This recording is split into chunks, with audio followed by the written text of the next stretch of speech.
Tomorrow is the last day to file your taxes, and for many people, it's going to be a rush to try and get it done. And there are downfalls to rushing. You may miss out on important deductions, and we all, of course, want to get this done, but there are some options if you're having trouble. That's why we invited Venar Ayar, who is a tax attorney from Ayar Law here in Southfield. Good morning to you. Thank you so much for joining us. What are some of the last-minute tips that folks can use if you're literally down to the last hour, last 36 hours trying to get your taxes done? File an extension. If it's not ready yet, don't rush it, because when you rush, that's how you miss things and you miss deductions, make mistakes.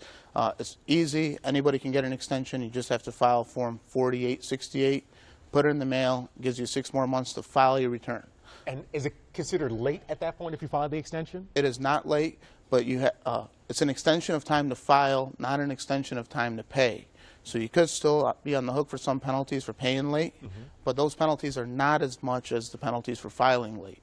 Okay. Now, is it too late to see a tax advisor? It is not. You might have trouble finding one who's available to meet with you at this late hour.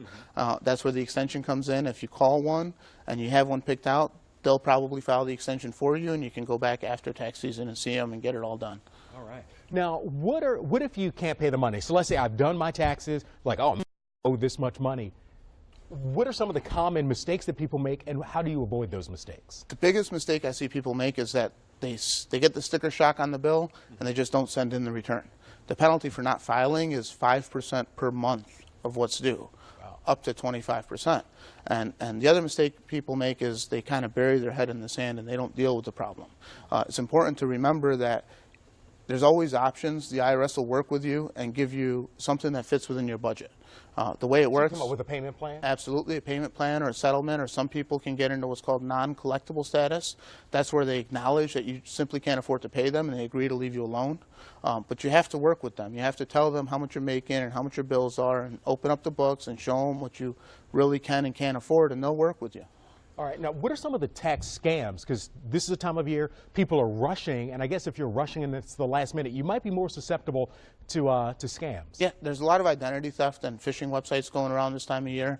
Be very wary of any emails you get, links in them, and also phone calls. They're still making the calls where they say they're from the IRS and you owe us a bunch of money, and if you don't pay, we're going to arrest you. And they're getting people to give thousands of dollars over to somebody who's not actually from the government. All right. Well, thank you so much, Venar. Appreciate it. Where can folks find you if they need a little bit of information? My office is right here in Southfield. You can reach me on the phone, 844-AR-LAW, or go to my website, arlaw.com. All right. Well, thank you very much. As we take a look outside, folks, it's a beautiful day. We're going to have lots of sunshine now, but I am tracking the chance for strong, possibly even severe thunderstorms. I'll have a live look at your forecast for you coming up. You're watching 7X News This Morning on TV 20 Detroit.